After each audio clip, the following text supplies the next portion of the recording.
HIMAYAH Buletin edisi 117. Mungkinkah tasawuf mengatasi IRT? Kiai Haji Jalaluddin Rahmat menulis sebuah buku yang sangat menarik. Dahulukan Akhlak di Atas Fikih. Buku yang terbit ada tahun 2007 oleh Mizan Pustaka ini hendak menegaskan satu hal, bahwa penekanan pada moralitas yang baik akhlak al-karimah dapat menjadi solusi dan menjembatani berbagai perbedaan cara pandang dan praktik beragama di negeri ini. Cara pandang fikih semata di dalam praktik beragama telah menyebabkan, dalam banyak hal, silang sengketa di internal umat Islam. Hanya karena perbedaan mazhab, fikih, segala pertentangan di kalangan umat Islam semakin nyata akhir-akhir ini. Kita tidak cukup berpuas diri dan berhenti pada pendekatan fikih dalam praktik beragama, tetap melanjutkan perjalanan spiritual melalui pengalaman mistikal. Dalam sinopsis buku ini disebutkan, sungguh sedih melihat umat Islam terpecah menjadi sekian golongan. Tak jarang pertikaian menjadi awal permusuhan, terputuslah silaturahmi, menyebarlah prasangka buruk, dusta, bahkan fitnah yang sangat keji.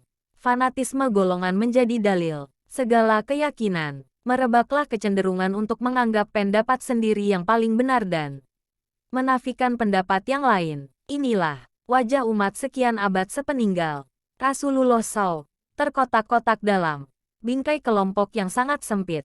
Mereka melupakan misi kenabian. Sejak awal lelaki agung Al-Mustafa diangkat menjadi utusan, berkali-kali beliau menegaskan, sesungguhnya, aku diutus untuk menyempurnakan akhlak yang mulia. Misi Nabi SAW adalah menegakkan akhlak yang mulia. Tetapi justru karena perbedaan pendapat yang umumnya berasal dari tata cara syariat fikih umat sepeninggal Nabi SAW justru tercerai-berai karena alasan fikih.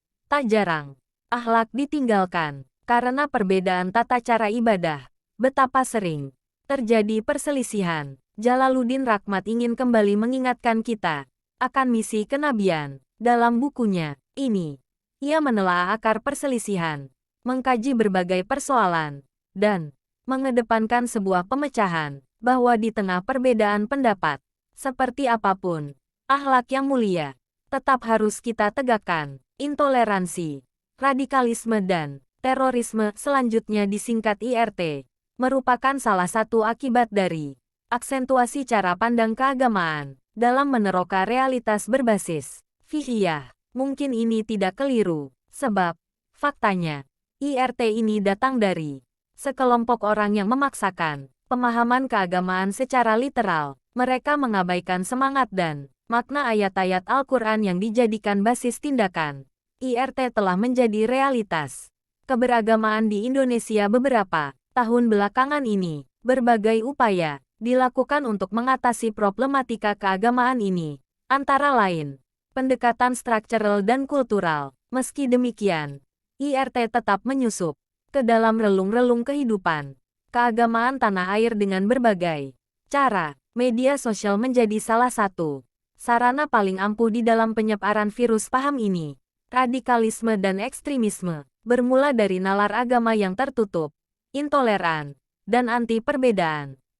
Nalar agama seperti ini sepenuhnya bersumber pada ajaran agama yang dijaga bersifat artifisial dan dijauhkan dari khazanah keagamaan yang kaya raya. Pendek kata, ini merupakan nalar agama yang merayakan kulit dan melupakan substansi.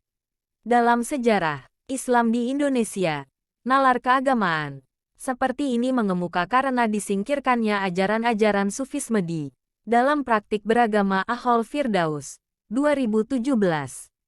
Sepertinya, pendekatan keagamaan masih relatif memadai diajukan untuk mengatasi problematika IRT. Peran tokoh agama dan kaum intelektual relatif jitu di dalam menyerukan cara-cara bermedsos yang cerdas. Karena itu mengembalikan tata beragama yang berorientasi pada substansi, ramah terhadap perbedaan dan lokalitas, serta berakar pada tradisi dan khazanah Islam yang kaya raya, akan menjadi obat yang mujarab bagi upaya kontra radikalisme dan ekstremisme. Dimensi Sufisme dalam beragama telah terbukti menjadi faktor utama yang menyebabkan Islam diterima dan menyatu dengan kesadaran masyarakat Nusantara. Faktor ini pula yang potensial menyelamatkan masyarakat dari gejolak radikalisme dan ekstremisme. Paradigma Islam sufistik yang ramah.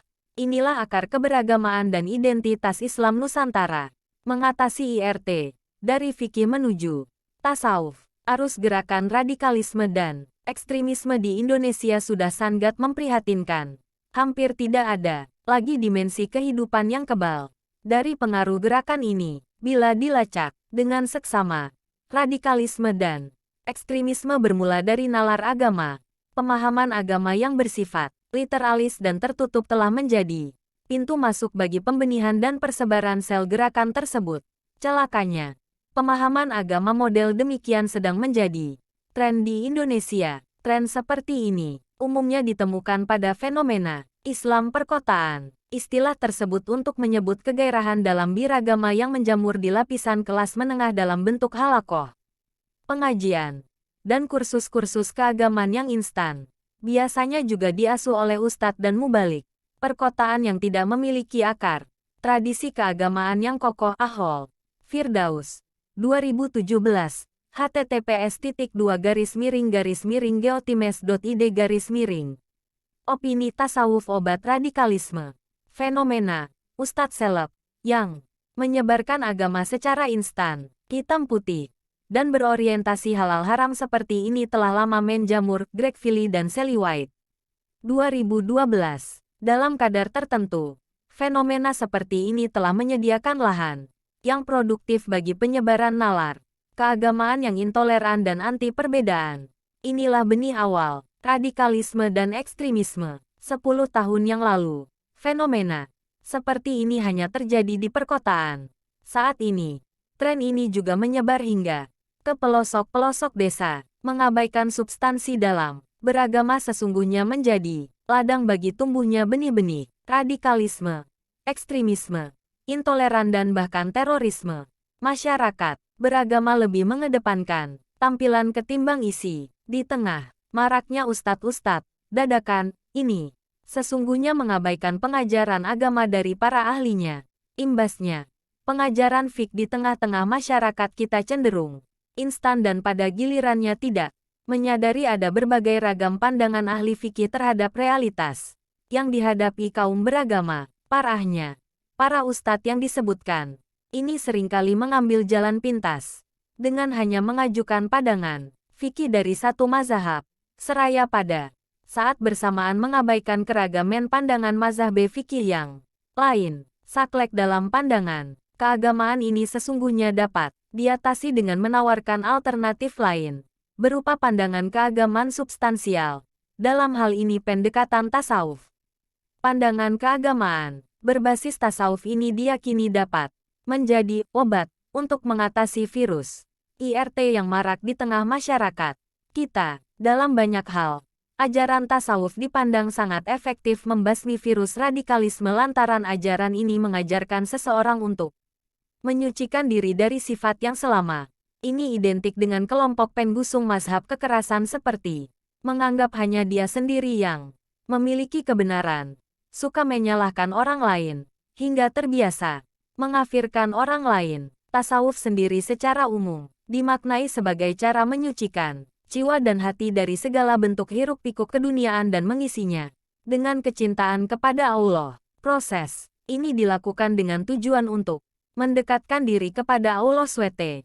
Karena itu, menurut Ahmad Nur Wahid, Direktur Pencegahan Badan Nasional Penanggulangan Terorisme BNPT, kunci dari keberhasilan dalam penanggulangan radikal terorisme dan keberhasilan dalam membangun bangsa dan bernegara adalah dengan pendekatan tasawuf keagamaan. Vaksinasi ideologi radikal harus dengan tasawuf keagamaan. Sejalan dengan ini, Multaqo Sufi Dunia yang diadakan di Pekalongan 28–31 Agustus tahun 2023 lalu itu dapat menjadi oase di tengah berbagai problem yang dihadapi oleh dunia Islam saat ini. Antara lain stigma IRT ini, pertemuan para ulama sufi dunia ini juga dipandang sebagai titik tolak untuk lebih bersemangat dalam menggaungkan ajaran kebenaran dan keselamatan untuk melawan dan menahan laju berbagai kemungkaran, kemaksiatan, energi negatif,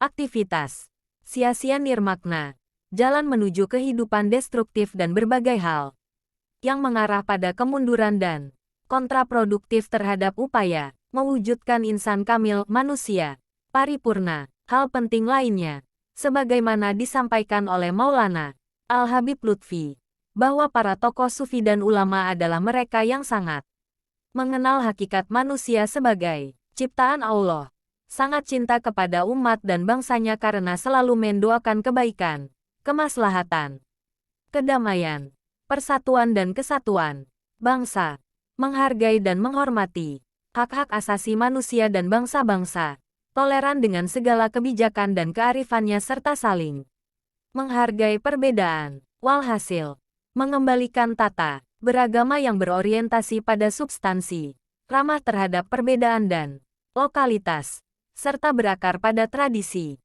dan khazanah Islam yang kaya raya, akan menjadi obat yang mujarab bagi upaya kontra radikalisme dan ekstremisme. Dimensi sufisme dalam beragama telah terbukti menjadi faktor utama yang menyebabkan Islam diterima dan menyatu dengan kesadaran masyarakat Nusantara. Faktor ini pula yang potensial menyelamatkan masyarakat dari gejolak radikalisme dan ekstremisme. Paradigma Islam sufistik yang ramah inilah akar keberagamaan dan identitas Islam Nusantara. Firdaus 2017. Wallahu a'lam bishawab.